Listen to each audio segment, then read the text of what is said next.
Good afternoon and welcome to another very exciting Grenfell Authors events. We've done a few of these, so we tell faculty if you publish a book, we'll give you a party. So here's a party in the library on a lovely spring afternoon.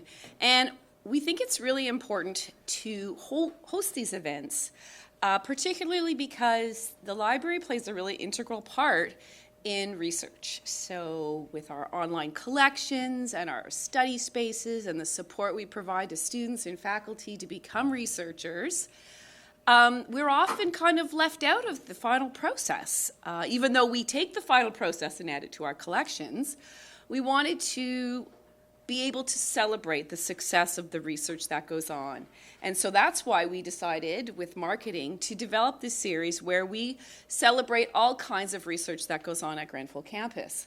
And today is another great day to celebrate the work of Geoff and Marelene. And so I just again want to welcome you here, and I hope you enjoy your afternoon. And remember that the library is open to everybody. So if you live in Corner Brook and you want to use our library and borrow our books, you're certainly welcome to do that. And now I'll turn things over to Dr. Noreen Golfman, the Vice President and Provost, to say a few words. Thanks, Louise. How's the sound? Okay? Yep. Great. I can see Geoff sort of in the corner of my frame there. Hi. Hi, everybody, and thanks. Good afternoon. Thanks so much for, first of all, asking me to be part of this. Geoff wrote, it's many months ago now, asking me to save the date, and I very quickly said, yes, I got it protected. Until just a few weeks ago, I was absolutely determined to take a trip out and to join all of you folks in that gorgeous space. And as you can well imagine, it's just, how can I put this? Bit of a circus here right now, trying to manage communications and manage the future for Memorial and all of our campuses as elegantly as possible under the circumstances. So I really couldn't leave. I've just been in meetings most of the day. I'm going back into them with subcommittee of the Board of Regents, with the president, and anybody else who will listen to some accounts of what needs to be done for planning and trying to get as wide a consultative group as possible. So I really regret not being there, but I'm glad I can do this through the miracle of technology. I want to congratulate Geoff and Marelene. This is one of those events that reminds all of us just what we're all about. I think this is a wonderful, wonderful accomplishment. I've read through most of it. I'm not an historian. I come out of literature and film, but the book is so readable, which is astonishing in itself for scientists writing what is a broad-based. I know. I don't mean to be sarcastic. I intend to be accurate. There aren't a lot of books that belong to a category like this that are so reader-friendly and so important. So, of course, it speaks to my own interests as a feminist, but also it is in some ways a marker in the incredible, innovative, and creative career that Geoff and Marelene have managed for themselves at Grenfell campus. Certainly from a pedagogical point of view, they've been real inspirations way ahead of the curve in offering gendered perspectives of their discipline. And I know they've been doing this for quite some time, and probably a model for the rest of the country, if not North America, of a kind of courses that they have developed over the years and the way their reach has extended into the whole population of students. So I'm very proud to be a provost and vice president academic, to be part of this ceremony and able to acknowledge the wonderful contribution that they've made to scholarship. And if you just thumb through the book itself, it's got, I might add, Geoff and Marelene, really good font for people with aging eyesight, also really important. But the pictures are just gorgeous. You can see just the sheer weight of the archival research that's gone into this. They're absolutely beautiful. I can only imagine what the pictures, the originals look like. So these are all cropped, I'm sure, and framed to fit the format of the book, but I'm sure the originals would probably comprise a very respectable gallery wall in themselves. They're really, really quite stunning.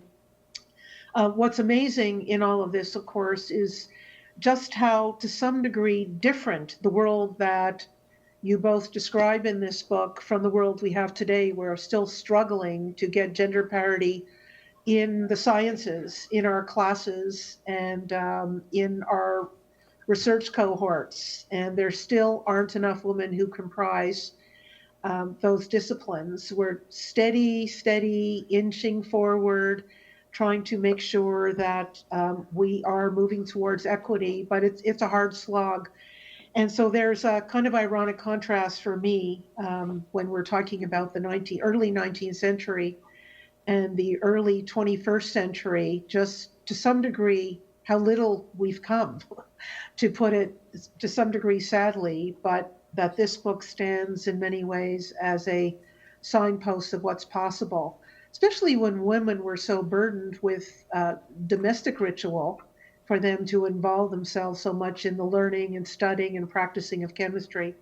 So major applause to both of you and to the communities that supported you, all the librarians and the archivists that I know you relied on, because this book always, and your acknowledgments speak to that, really speaks to a big team who enabled the writing of it, the thinking of it, the production of it.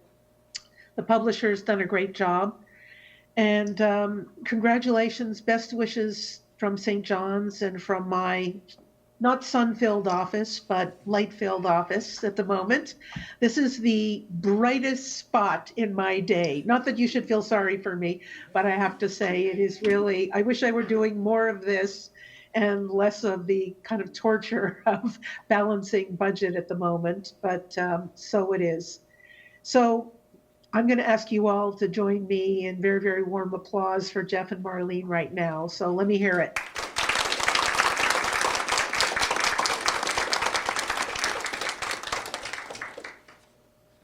Thank you. And I'm going to hang around. I might mute my mic, and I might even not be visible to you on the screen, but I'm hanging around for about a half an hour, which is probably all I'm allowed to do these days, or this day. So I'll be eavesdropping on the rest of your ceremony. Thank you, Noreen. I'd now like to turn the floor over to Dr. Percy Normore, our Dean of Science and the Environment, to say a few words and to welcome our guest speakers.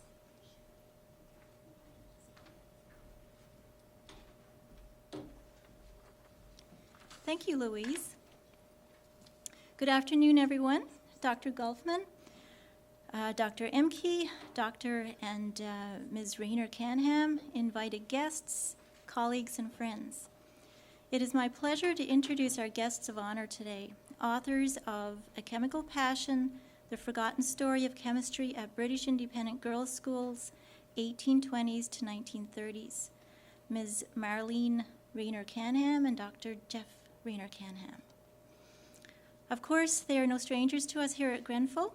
Marelene, having been a laboratory instructor in physics, and Geoff continues to teach chemistry at Grenfell. And I understand, Geoff, that you are our longest-standing faculty member.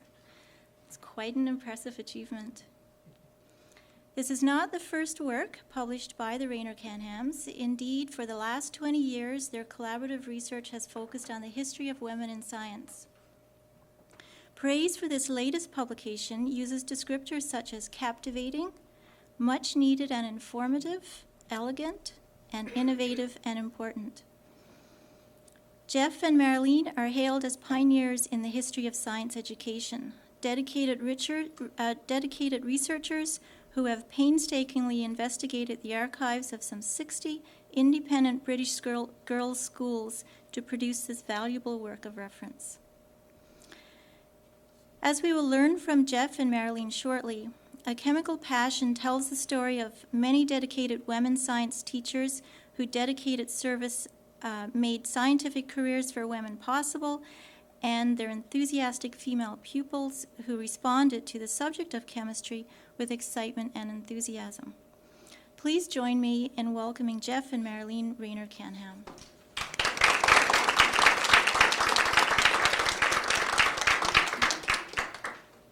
Thank you. I should start off by mentioning that we, in our collaboration, which has worked so perfectly over the years, that Marelene does all the research and delving around the archives. You should see her when we go to the Cambridge Main Library. Her eyes just sparkle and she disappears up to West Front level 4 and then zips down. Her eyes are like bulging. But I'm the front one that I get to do all the chatting. So what we'll do is to start off with very briefly how this all began. And it started off with this cameo portrait in a book called Discovery of the Chemical Elements of 1932.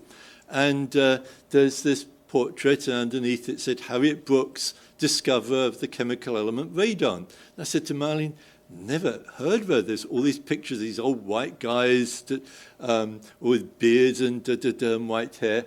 And what's she doing there? So I said, this would be a nice little summer project. Well, 2 years later, because nothing had ever been written about her, we finished up writing our very first book. And there she is, and I don't know whether I'll just point out, there she is with a bowler hat, and here's a very young Ernest Rutherford.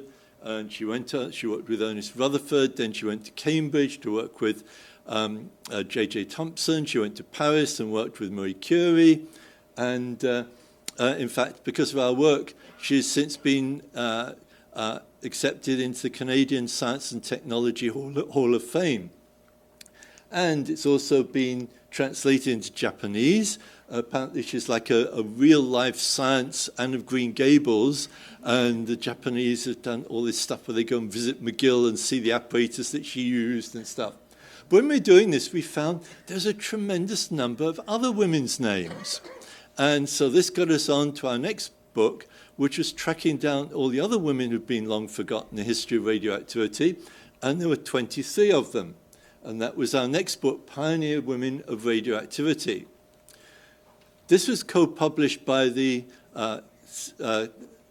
Chemical Heritage Foundation in the United States, which is part of the American Chemical Society. And because of this work we did on the radioactive researchers, the women in radioactivity, that they asked us to write a definitive work on the history of women in chemistry. So that was our next task, and that was the book we wrote, and it started off with from the early Chinese women alchemists right through to the women chemists of the French Revolution, right up to the 1950s. There was one problem. We kept on coming across so many British women. And the American Chemical Society certainly weren't interested in publishing a book which was 98% British women chemists. So that got us on to our next task, and Marelene, doing her usual thorough documentation, meticulously tracked the 700 British women chemists from the later 19th and early 20th centuries. 700! And she's got them all listed down, and what they did, and where they went, and where they came from. So this, of course, was our next book, Chemistry is Their Life, Pioneering British Women Chemists. The question arose, why were there 700? This is the most bizarre thing, and nearly all of them went to British independent girls' schools. But when you read the definitive history of British independent girls' schools, we read in the privately owned schools, there was on the whole a marked absence of science before the 1950s. So did these 700 women suddenly go to university and out of the blue say, I want to study chemistry? Which seemed most unlikely. So this was where our research started. And we went back into early literature and we found a reference in the Journal of Education of 1884, Science Teaching in Girls' Schools. And it said, with a small amount of material, no more than space afforded by an ordinary schoolroom, much may be done to make chemistry, as it should be, the basis of all natural science teaching. And it went on, where chemical laboratory, however small, can be obtained, it becomes possible, as well as desirable, that chemistry should be taught more thoroughly and practically. So back in the 1880s, the Journal of Education recommended that the girls' schools should be teaching chemistry and they should have chemistry labs. So our research, as Michelle mentioned, we actually went to 47 girls' schools as a story in itself. And the major thing was they had girls' schools magazines. Every one of them, from about 1880s onwards, beautifully typeset, lovely magazines. But up until the 1930s, these weren't just sort of lightweight things. These actually expounded how the girls felt about education. They talked about philosophy, about history, and about science and what they were doing in science. So this was our primary source. Every school had them. And just if you're wondering, the boys' schools didn't. The boys' schools had little magazines that talked about what the cricket scores were and how well they played rugby. Nothing like these girls' ones, which were really came from the heart, lots of passion. Photos. We had photos, which you'll see some of them shortly, as Dr. Golfman alluded to. Inspectors' reports. They wanted their science to be absolutely national standard. So that had inspectors' reports, registers of teachers, and this is where we got involved in who the teachers were at these schools. And finally, others. Others was the thing that was always the joy, where we'd be given these cardboard boxes of the magazines, the cardboard boxes of inspectors' reports, the big bound volumes of the registers of teachers, and then there'd be, oh, we've got this cardboard box, it's got MISC on it. We've never looked at it, but maybe somewhere in them there might be something interesting. I'd never get a chance to get near it. Marelene would grab it with both hands, and she would be delving through it, and we'd find all sorts of amazing things. One of them was back in about 1890, that a school which said they'd never taught chemistry, and yet we found this thing saying, in order for girls to take chemistry, you have to fill in this form and pay 5 shillings as a deposit for lab breakages. 5 shillings in those days was an enormous amount of money. It's like, well, how come you weren't teaching chemistry if you had this form the girls had to fill in for breakages? You know, it's like, oh, we didn't know that. We got information on 13 others. And we also went to the Institute of Education. They had some histories of girls' schools. I went to libraries, Cambridge University Main Library, which is wonderful. It's one of the open access ones. There's a difference. These closed ones where all you do is you fill in slips and take them to a desk, and then an hour later a book miraculously appears in the in-tray, versus where you go roaming around these enormous buildings, and Cambridge is the best one. And they have a lovely cafeteria as well for lunch in the middle. So, British Library we went to, Library of Scotland we went to, City Archives. Some of the schools didn't exist anymore. Mary Datchler was a really influential one.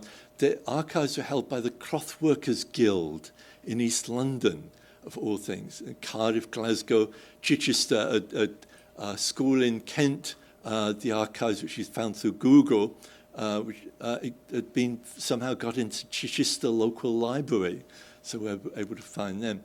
There was actually a Women's Science Teachers Association, and we were able to track down their archives to Leeds. And there was a Welsh branch, which was the archives were held in Swansea. So one of the great things was we got British rail passes, which saved us $1 gazillion, and we zipped all over the country from place to place with a full 1,800-page compendium of all the train times. This is where we went. And what we found was, in fact, the teaching of chemistry in British Girls' School went even way back further. We got it back to 1820. This was a quote from Jane Heath. We rise little before 7, study geography till 8 with dissected maps. After breakfast, we make our beds and into school again by 9. I have then to write a page of English and natural history, lectures on chemistry, botany, etc. And the way she writes it, it's like, well, of course, chemistry, you know, there's nothing to say, oh, our school specifically does it. This was part of the curriculum. Now, the only problem is these little Quaker schools, most of them are long since defunct, and we were very lucky to find things like this particular letter in archives. But this was the earliest we were able to find. But it doesn't mean that was the earliest. It was simply the earliest we were able to find. We can say, well, maybe Sarah and Harriet Hall were exceptions to the rule. But then we found many other schools, and here's one more, 1835. And you look at, remember, this is 1800. John Ford showed us phosphorus and sulfur burning in oxygen, potassium jumping about in water, phosphorus dissolved in water and boiled in the flask. And if we tried doing that here, I can tell you health and safety would be all over us and would be banished, or the fire department would be here. Phosphorus jumping about in water, these are things like we don't do. And they kept on at the Mount School. So it wasn't just a passing thing. And Dr. Goffman alluded to the artwork. And this, I don't know how well you can see it, is pen and ink drawing from one of the magazines in 1898, The Land of Chem. And the gripum, like anthropomorphizing everything, the things for holding things together, little baby test tubes, the Bunsen burners, little faces on them and things. So they were really involved in chemistry. But the Quaker schools were like independent from the mainstream of British education, particularly girls' education.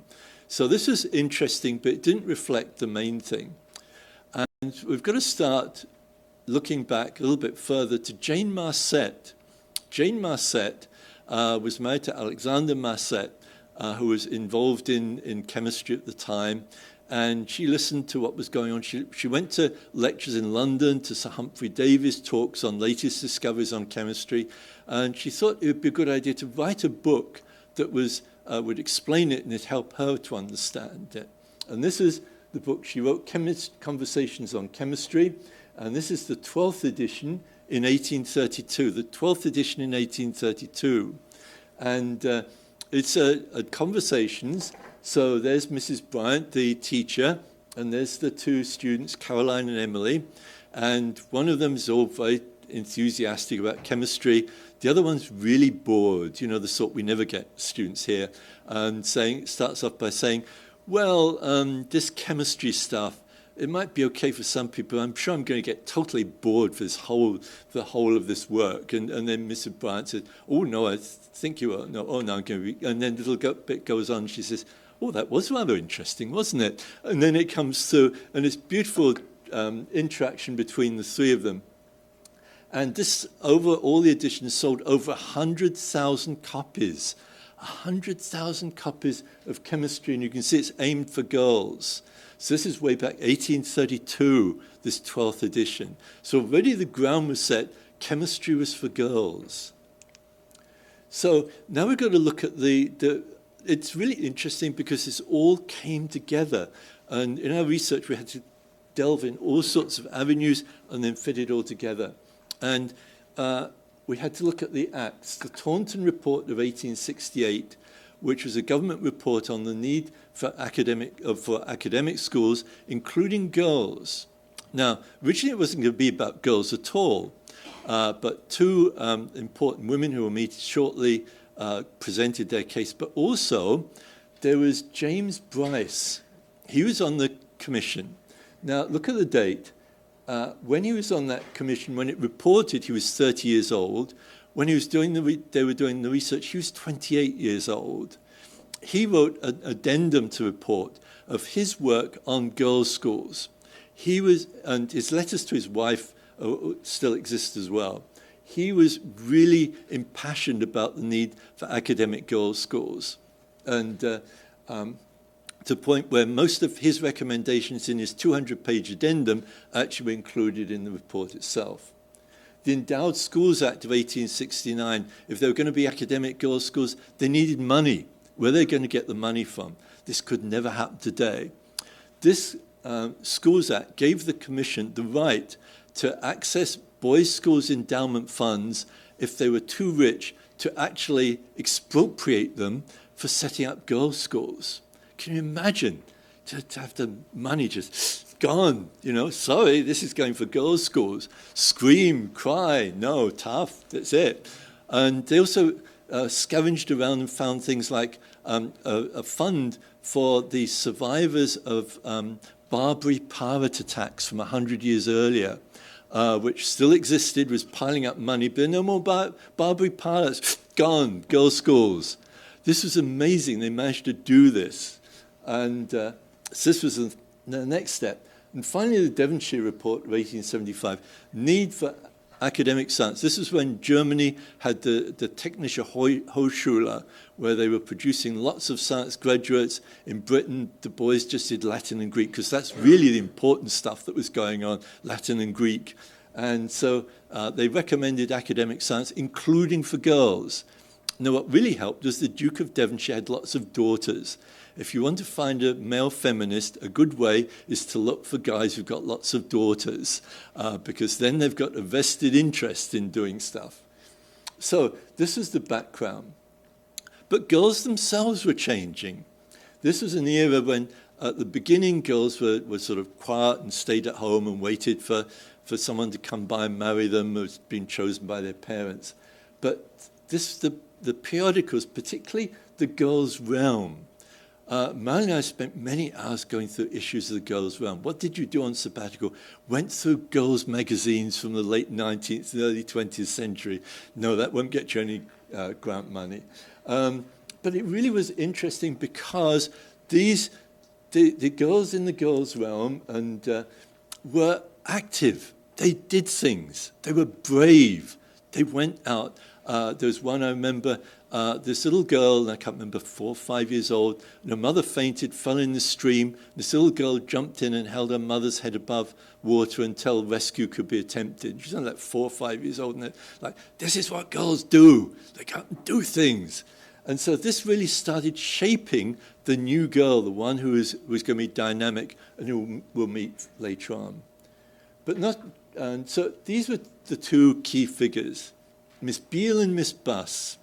And these have come down through history, not here, but in Britain, particularly the poem about the Miss Buss and Miss Beale, Cupid's darts do not feel, how different from us are Miss Beale and Miss Buss. Okay?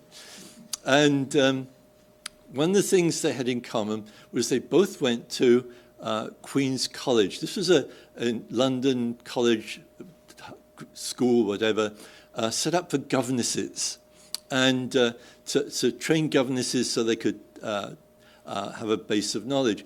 And one of the lady visitors who went there to help teach was Jane Marcet. Okay, another little bit of the puzzle goes in. Okay, next thing was they had professors from King's College come to teach there, including chemistry professors. So here we get another bit as to why Miss Beale and Miss Buss were so keen on chemistry. As I mentioned, that poem was actually when we were over in England, was on a game show, the equivalent of like Jeopardy, 2 years ago. Oh, everyone still remembers the little poem about Miss Beale and Miss Buss. So Dorothea Beale took over an ailing boarding school called Cheltenham Ladies' College, and first thing was a chemistry lab in 1876, and here's the later one in 1905. And just to mention that their balance room in the 1905 lab, from its description, is actually better than our first-year chem lab balance room. Just hint. And the boarding schools all followed the CLC model. Here's Down House in Kent. This was their very first place they started from, which was Charles Darwin's original house, and this was Charles Darwin's laboratory before that. And you can see they're doing some chemistry. One left is doing some distilling. And Wickham Abbey School, and they obviously like long hair, but they're all tied back. And it's a hybrid classroom lab that they've got there. And then the Francis Buss set up the day school. And here's then 1890 lab, not the earliest one, but notice vents over fume hoods. This is really, if you look at it, this and marble top there, this is 1890. This actually was as good as the university labs of the time. And the day schools followed that. And Marie Gray organized a series of day schools called the Girls Public Day School Company, which still exists, and they're all over the country, but a whole bunch in London, and the London ones are listed on the side there. And again, here's Sutton High School with the girls in the lab there, and St. Paul's Girls' Schools with the girls in the lab there. Now, they catered to a different socioeconomic level. The boarding schools, very upper middle class. The day schools, much more middle class. But when we read the accounts of the chemistry and the sorts of things they did, sorts of things they wrote about, it was the same. Didn't matter whether they were the upper or the middle class. Now, as well as reality, that chemistry impinged on the fiction. This is Angela Brazel, not Brazil, Brazel. And she wrote a series of books for girls, and these were the first adventure books for girls. And these were so dangerous that at one of the schools we went to, the headmistress went to the girls' lockers, took all of them out and set fire to them, had a bonfire in the middle of the quadrangle of the school, because these thoughts were so insidious about girls actually being wild and adventurous. And so this gives you an idea that it was chemistry is required as part of it. The school was large and modern and entirely up to date, had a gymnasium, a library, a chemical laboratory. There we go. This is a really good modern school. It's got a chemical laboratory. And these books, by the way, were not just read by a small number. They sold into hundreds of thousands. Girls at whatever school were all buying these books. And here's another one. She had some wonderful turns of phrase. Marelene and I got to read all these girls' books. We've got a complete collection of Angela Brazel, if anyone wants to borrow them. Like bees, the pupils were expected to sip mental honey from many intellectual flowers. They doubled in chemistry till Ardween spilt acid down Miss Gibbs' dress, after which the experiment suddenly stopped. So we've got these little vignettes all the way through the book of chemistry. This is what girls' schools did. So the teaching of it, how was it taught? And this is one of the interesting factors. The emphasis, conference on the teaching of science with a special reference to chemistry, 1896. So they were really pushing chemistry as a standard by which modern schools, academic schools, are going to be judged. And again, here's one of the illustrations. Here's a pen and ink drawing by one of the students. This is inserted in a series of poetic lines about her studying, and she incorporates the names of the inorganic chemistry books used and the organic, which she found so tough, and lots on that. And then this little pen and ink one of a student at St. Swithin's inhaling the fumes from the chemistry experiment. Now, one of the influences at the time was Henry Armstrong. Henry Armstrong was a practitioner of what he called the heuristic method of chemistry, which is the discovery method. Okay, it's amazing how the discovery method has been reinvented. And each time people say, oh, we'll come up with this new discovery way of teaching. No, Armstrong came across it first. And this was adopted by the girls' schools much more than the boys. Because the girls loved investigating. Listen to what I say. They loved investigating, delving into new stuff, making new discoveries. And this was actually published in the journal Nature. And many of you are familiar with Nature. It's one of the foremost science magazines even today. But its new heuristic method, the pupils themselves are put into the position of discoverers. Their interest grows so rapidly, I've seen at demonstration lessons a whole class rise to their feet with excitement when the final touch was being put to the problem which had taken them 3 or 4 lessons to solve. So this was something that the girls really loved, their practical chemistry. And they were good at it, they loved exploring. And the important fact that's often forgotten is the women teachers. And Marelene, again, did an incredible compilation of all this. And unfortunately, it had to be put in an appendix. Our original draft for the IOE press that the editor came back and said, it's nice that we want to exceed War and Peace in length, but it's not really quite publishable. So a lot of these things had to be put in appendices, including the lives of these incredible pioneering women teachers. And here's one of them. This is Carolyn Cunyu at Manchester, and here's Kathleen Leeds at Croydon High School. So their stories in themselves are books. So let's look at actually some of the photographs in the labs. And as Dr. Goffman said, we found so many of these. And this is at Oxford. And what was so interesting is that the one in the middle at the back, who you might have difficulty seeing, is doing a thing called the charcoal blowpipe test. Now, why was I interested in that? Because I did this at first year university. Imperial College London University did this in their first semester of qualitative analysis. So what you do is you get a sample of mineral, you dig a hole in the charcoal block, and then you put it in with some borax, and then you get a blowpipe, and then you get a flame, and you direct the flame onto the mixture, and it melts, and if it goes green, it means it's one element. If it goes blue, it's another. If it changes color when you change the intensity of the flame, it's another element. They were doing it then. That doesn't look like the senior class. That looks like the sort of junior high level, and yet they were doing it there. Dame Alice Harper's school. And the message I'm trying to get across is not one or two schools. It was like an epidemic of chemistry sweeping the country. Here they're preparing gases. And again, it looks more like junior students there. Here's another school. And here they're doing a distillation in the front there, although they're not keeping an eye on it, which is not a good idea. When distillations happen, there can be some nasty consequences if flames get out of control. This I found very poignant. It's a very small school in Wales, and this, back in the 1890s, their chemistry lab was in fact over the top of the former stables.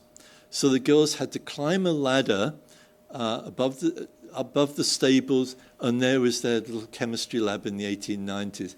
And I find that so poignant, that one girl doing a titration as we do today, who was she? What became of her? It's just 1890s.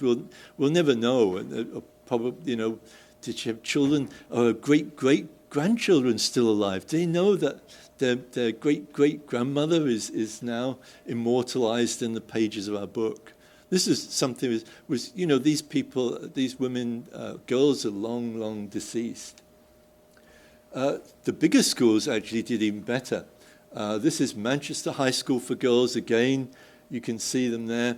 And in addition to a laboratory, they also had a lecture with a practical bench there. This is their own chemistry lecture room with a demonstration bench. We might have one here in the future, maybe.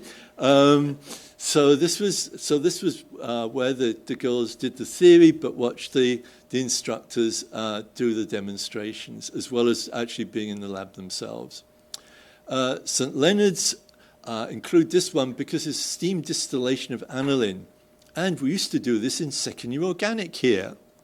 This wasn't just girls mixing a couple of things and going crystals. This was really cutting-edge chemistry they were doing. And they had science clubs and societies. And we included this one because first the girls wanted science as being their first society. Originated in 1916, request of several girls, and have 90 members, most of whom were really keen on scientific expeditions. They loved experimentation. This was from the Northumberland Collegiate School, actually had their own science magazine. Object to do something exciting.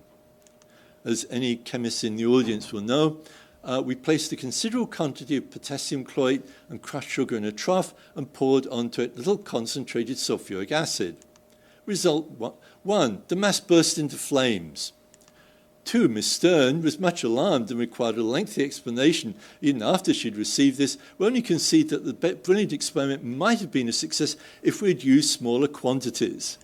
Conclusion: experiments which may be thought of in any way exciting should not be performed when nervous people are about. So these were fearless, adventurous girls.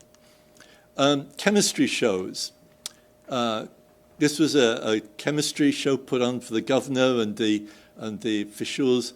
Kay Grant then performed some very effective color changes, after which M. Hook showed the surprising results shown by burning various substances in oxygen and in chlorine. Rather her than me. An amusing diversion was created when too much sulfur dioxide was evolved, with the result many of our guests were almost asphyxiated. After strenuous efforts to extinguish the flames, the Vice President of the Science Society gallantly bore off the obnoxious liquid. So these were doing things would be banned these days, absolutely banned. Visits to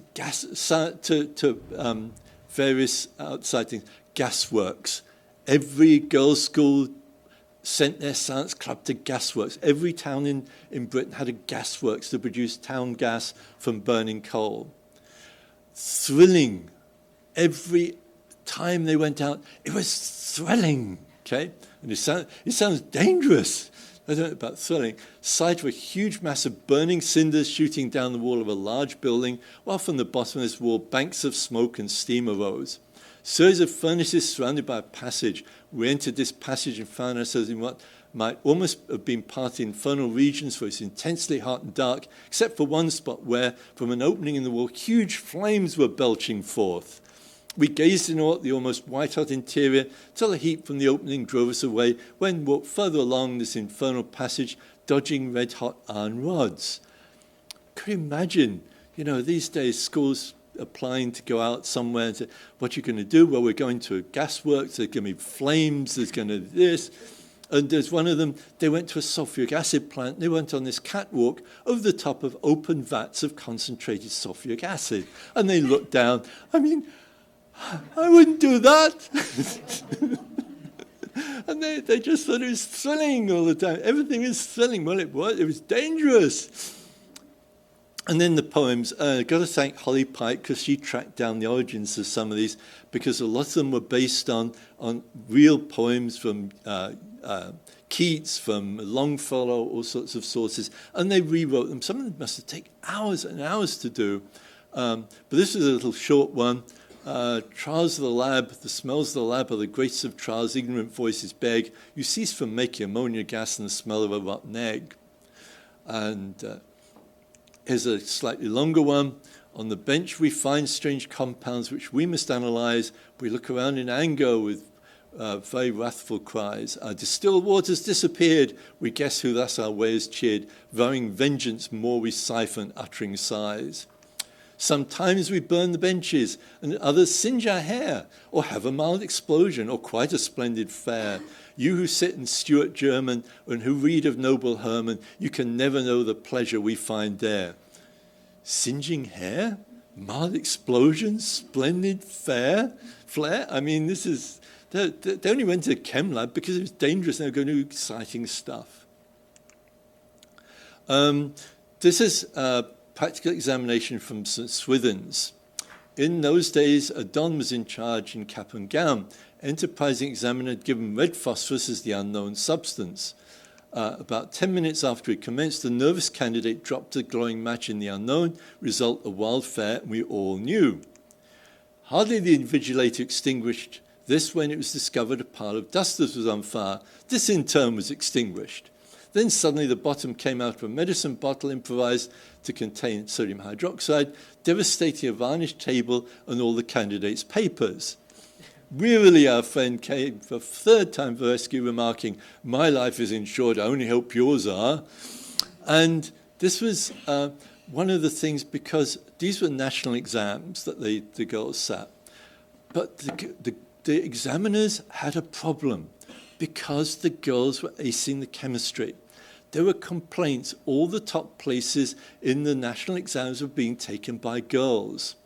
But you know whose fault that was? The girls' fault, of course, because the girls were too studious. The boys knew how to balance play with work. They'd be out playing soccer or rugby or cricket. So they didn't waste all their time studying. They had a more balanced life. It was these wretched girls who were so studious and devoted to their studies. That was why they were topping all the league tables. So that was the problem. It was the girls. Now, so why did this come to an end? And this, certainly in the 1920s and 30s in general, there was a scientific kickback in terms of women should be more involved in home. But we found the quote, the smoking gun that everyone else had missed. And this was a report, a British government report of the Consultative Committee on differentiation of the curriculum for boys and girls, respectively, in science schools. Notice the title has already determined the outcome. There will be a differentiation. It is up to the Commission to decide what happens. Now, as it happened, the boys' curriculum was fine. Nothing wrong with the boys. It was the girls' curriculum that needed fixing. Well, isn't that curious? Because on the committee, there were 17 males and 4 very compliant females who were handpicked to be not the rebel-rousers like Buss and Beale, but very compliant ones who knew women had their place in society. So what did the Commission report? It reviewed, first of all, the situation down to 1850, even later. It was assumed the education of girls must be different from that of boys because they belonged to what was regarded as the weaker, or in a more euphemistically phrased, the gentler sex. During the next stage, which is perhaps drawing to a close, education reformers sought to secure there should be no difference between the education of girls and that of boys. We may now be entering a third phase, which they were going to make sure went through, a system of differentiation under which either sex seeks to multiply at a rich interest its own peculiar talents. The days of equality were gone. One of the important aims of the training, that of fitting girls for the duties of motherhood and for work in the home, has been unduly obscured by the academic trend. Now, what's the reasons why girls were different? The materially lessened amount of hemoglobin in the women's blood after puberty is significant. Hemoglobin is the agent of internal respiration, the oxygen carrier of the system, and oxygen is the great liberator of energy. Therefore, evident that the male is the better prepared for more abundant liberation of energy with less exhaustion or fatigue. Okay. So they're really making sure there's medical reasons as well why girls shouldn't be studying anything difficult like chemistry. It appears to be generally recognized that girls in general are not so strong physically as boys, are more highly strung, liable to nervous strain. Moreover, medical statistics seem to indicate it's a higher percentage among girl pupils, case of anemia, spinal curvature, defective eyesight, and minor physical defects. Not sure what this has got to do with studying chemistry, but it all lays the groundwork. Okay? And then comes the one at the end. A special reason is the comparative lack in girls of an attitude of skepticism and curiosity gives the best approach to natural science. Wait a minute, the girls were acing the chemistry exams. They were all excited about the discovery method of chemistry, but you don't want facts to get in the way of your conclusion. Girls, however, have an aptitude for the biological sciences in which they're helped by their greater diligence and neatness. They excel in subjects which require descriptive powers and a capacity for comprehending elaborate classification. No, they didn't. They excelled in chemistry, more so than biology. They aced the chemistry more than they did the biology. And the sad thing was that the schools then followed along. Chemistry labs were turned into general science labs. Many forgot their own history. We went to many schools, had no idea they'd taught chemistry till we unearthed in their archives. One school we went to, they said, well, little point coming here, but seeing as you're here, the archival materials up in the attic, the school secretary will take you up there. She took us up there, unlocked the key, said, oh, you help yourselves, and there'd be this sort of trophies for athletics. But there were benches with gas taps and fume hoods. This was their chemistry lab. They'd forgotten that up in the attic in the old building was a chemistry lab that they'd used 50 years earlier. And this was time and time again. We did chemistry here? We had no idea. And so this 1923, this was the end of the story. This was where the clock was rolled back and that girls were told, do general science, do biology, because the government commissioner said, chemistry is not for you. So what became of the chemistry students? We in an appendix, we just picked a few, but in our previous book, we have many more of them, and we picked 4 of them who became academic chemists, 2 biochemists, the industrial chemists, 1 a pharmacist, 1 a medical doctor, just to show some of the pathways the girls went into after they left high school. One of them was Edith Humphrey, and she's renowned because she produced some unique crystals when she was doing a PhD at the University of Zurich. And when the Royal Society of Chemistry had its 150th anniversary, the Swiss Chemical Society found these crystals that were really, really important in the history of chemistry and sent them over as their gift.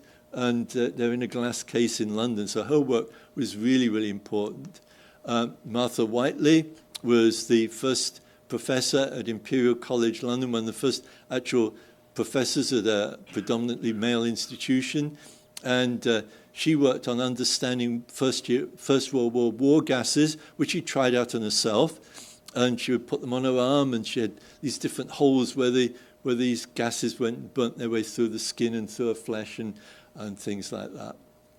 So these were 2 of just some phenomenally talented women. And when we looked at the obituaries in the chemistry world, it was so interesting because there's this flurry of deaths of women chemists in the 1970s, 1980s, 1990s. They usually lived to about 98. If you want to have a long life, become a woman chemist. That seems to be the answer. And then you look at the obituaries in 2000, 2010s, no women, apart from ones who've died young through accidents and stuff like that. This whole era all died away. So if you'd like to read the complete saga, there it is, plus the appendices online. Want to thank Grenfell because I can't think of any other place I'd rather have been which would have allowed us to do this. All the principals and vice principals and vice presidents have all been so supportive and encouraging. To the Social Sciences and Humanities Research Council, who've supported us, particularly the Brit Rail passes to hurtle here, there, and just wave it and zip onto trains going in all directions while everyone else is looking. How come they could leap on these trains? We had to buy tickets. The Institute of Education Press, who did a wonderful job, first of all, in trimming our book down.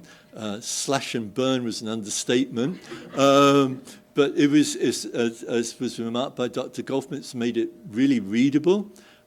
We cried all the way through taking this stuff out because every school had a story of chemistry that's been forgotten. Pamela Gill and a promotion team for putting this on, and Louise and the library, and the AV people are just, Ed and George, I tell you, just amazing stuff here. It must be 100 kilometers of cable looped around here. And the hospitality of the library. Thank you so much, Louise and the team. And thank you for coming and listening. So, thank you.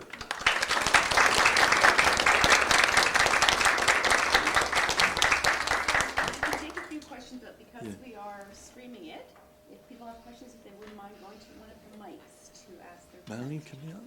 Thank you.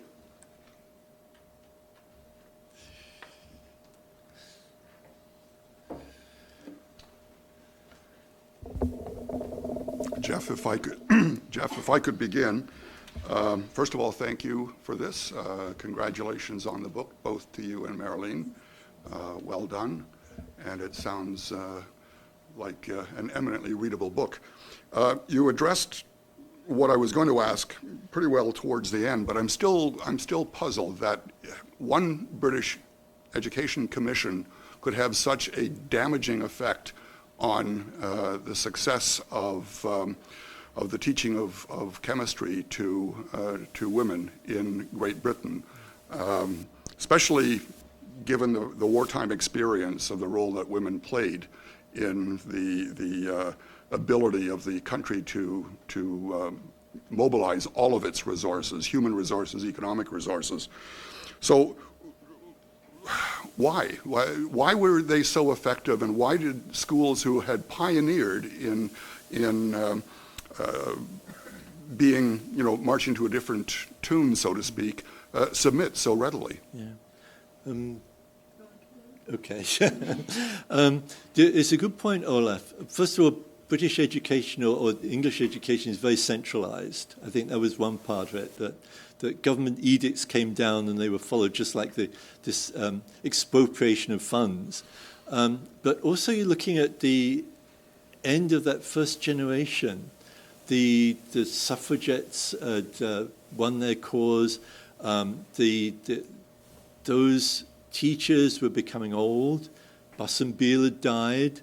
The new generation of headmistresses did not see their cause so clearly. And in fact, what was interesting was in one of Angela Brazel's books, because she wrote about one of the teachers expounding on the importance of her girls going off into the world, making their mark, becoming important things. And Brazel writes, but the girls were yawning and sitting there, gazing out the window and wondering whether they were going to get an early end to their class and whether the headmistress was going to give them the next day off as a holiday. And so there was this, I think that it wasn't, if the suffragette era teachers had still been there would have been more continuation. But these were going, this whole early generation of women chemistry science teachers was reaching an end. The early headmistresses were coming to an end. I think it was again a confluence of things.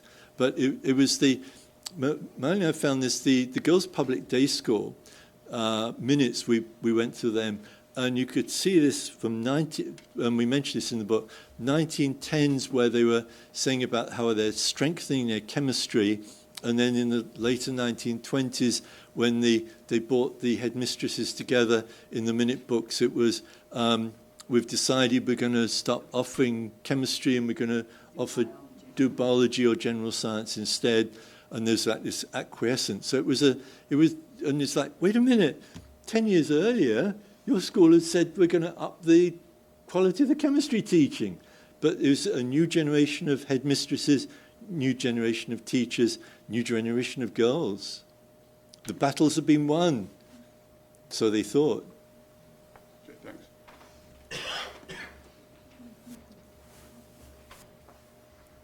So you had mentioned that when you were doing your research, the schools were surprised that they used to teach chemistry. So are the girls' schools in England not teaching chemistry at all now? Oh, they are. Are they still not teaching it? Or? They are, but they know they started teaching in the 1950s. Oh, okay. Yeah. Or We were introduced to all girls, we'd go to these schools and we say, oh, we're bringing someone from the alumni, and we had to be very careful what we said, because they would sit there and just absolutely swear blind that they were in the first class of chemistry in 1940. Yeah. In about 1940, it came back. So from their perspective, there was no historical... That's right, yeah. Oh. They didn't believe it. Interesting. They were there doing it after 1940. Yeah. This was total enlightenment to most of these schools. A couple of them said that, oh yes, we were one of the only 2 or 3 schools in Britain that actually taught chemistry a long while ago. Well, I'm sorry to disillusion you. They all did, but most of the others were like, we did? And yeah, look, here's a photo of your chem lab. Look at the girls with the long dresses down to their ankles with great long hair. This picture wasn't taken last year.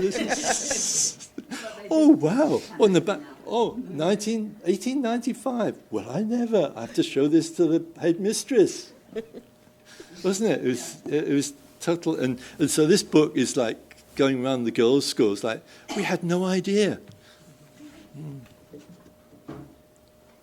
Well, it's a very impressive amount of research you've done for your book, so congratulations to you both. I just wanted to also follow up on Olaf Jansen's question about why at this particular time was that commission, like Olaf asked about the effectiveness of the report, but why did the government take this course of action in the 1920s at that particular time? Like why 1923? That's a good question. I think it was society. We read, there's a book by Deirdre Beddoes on back to home and duty. So after the First World War, there was actually a law in Britain saying that the soldiers who fought were going to get their jobs back. And many women got kicked out of the jobs that they came to enjoy. There was this thing about the need for raising more babies because of the loss in the First World War. So if you read the books around that time, there was a lot about reverting back. And as I mentioned, the suffragette movement seemed to have crumbled. There's many books have written about that, because they'd accomplished their goals of suffrage, and they lost focus. But it seemed to be in a general societal thing, and maybe that report, and we should go back, well, I don't think we will, but to the House of Commons minutes or the government minutes and find out why they specifically picked on it. But I think it was this feeling that there should be more emphasis on girls becoming mothers and being trained to be mothers. So, but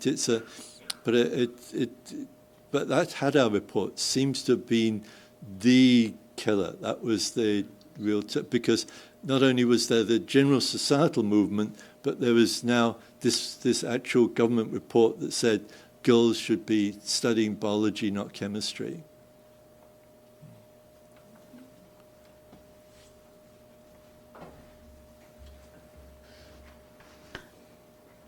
I'm looking forward to reading it, Geoff and Marelene. Thanks. Did you come across anything much in the way of syllabus or course outlines or anything? Was there anything centralized that way for the schools, or did they develop their own? Syllabuses were very much so. Yeah.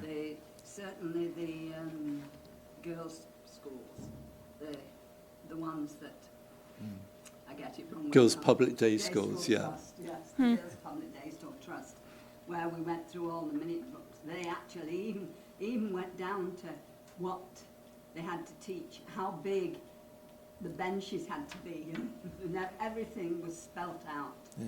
And the whole, in fact, some of the appendices we have are on the reports. Yeah. What they've had to do. Yeah, we've got the appendices all open access online, and there's 4 of the appendices, I think. 4, yes. Yeah, 4 of the appendices of actual syllabi.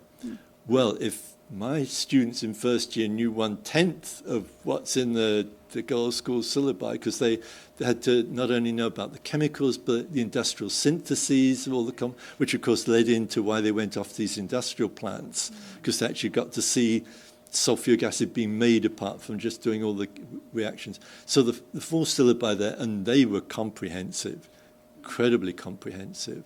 And they were done by people like professors of chemistry at Oxford University, so they weren't just done by... They were usually done sometimes by males as well as females. Yeah. So it was a much more organized process or whatever than just an individual teacher who happened to be interested here. Oh, no. These, these were laid out. To teach what they... Yeah, and they had to sit the national exams as well, so they had to... Yeah, but that's why, they'd sat the national exams, so they had to be, especially the Cambridge ones and things, they had to do whatever the... Yeah, that was one thing, it had to be put in appendices, because I think there's about 50 pages of the different syllabi over the years. Because one thing that we had to keep reminding ourselves was the time frame, because you're looking at from 1880s to 1920s even. That's 40 years. That's like 2 generations, let alone back to 1820. And in fact, even with the science clubs, we had a school that set up a science club in 1890 something, and then it disappeared from the magazine, and then 1930s we've decided to institute a science club. yeah, you had one. Wait a minute, that was 40 years ago. Of course, even your parents will have forgotten about that. So.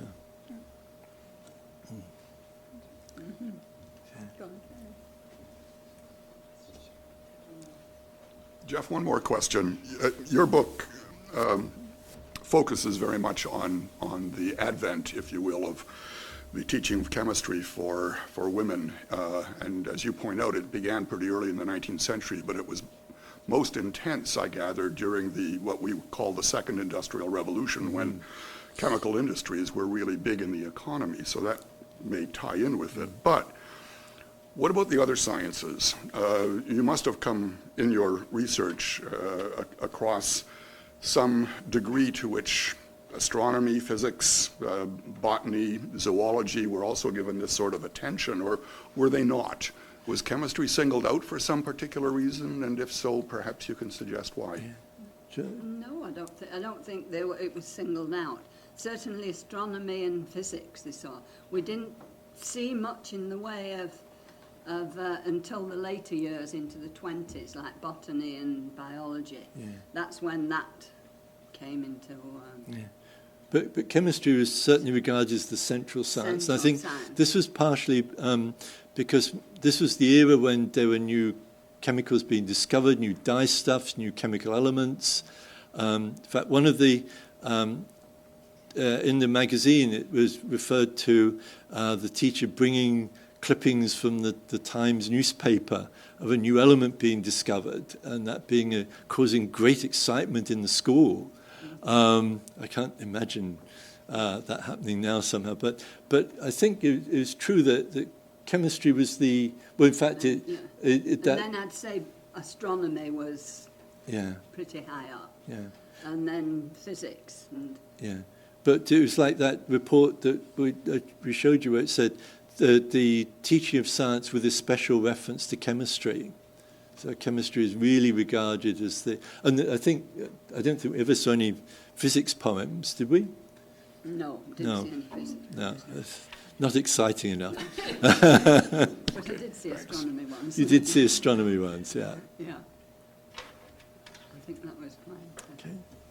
Okay.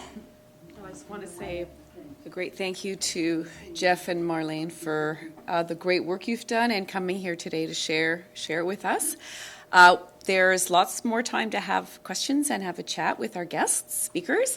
We have actually, of course, your current book on display here, but we have a number of the other ones that you reference in your presentation. So if you wanted to have a look at those, they're available. We have a bar at the back if you want to have a drink, and there's lots of refreshments, some snacks and coffees. So give you a chance to have a snack and mingle a bit more. And again, thank you very much for your work and your presentation today. We really enjoyed it. So let's give a round of applause.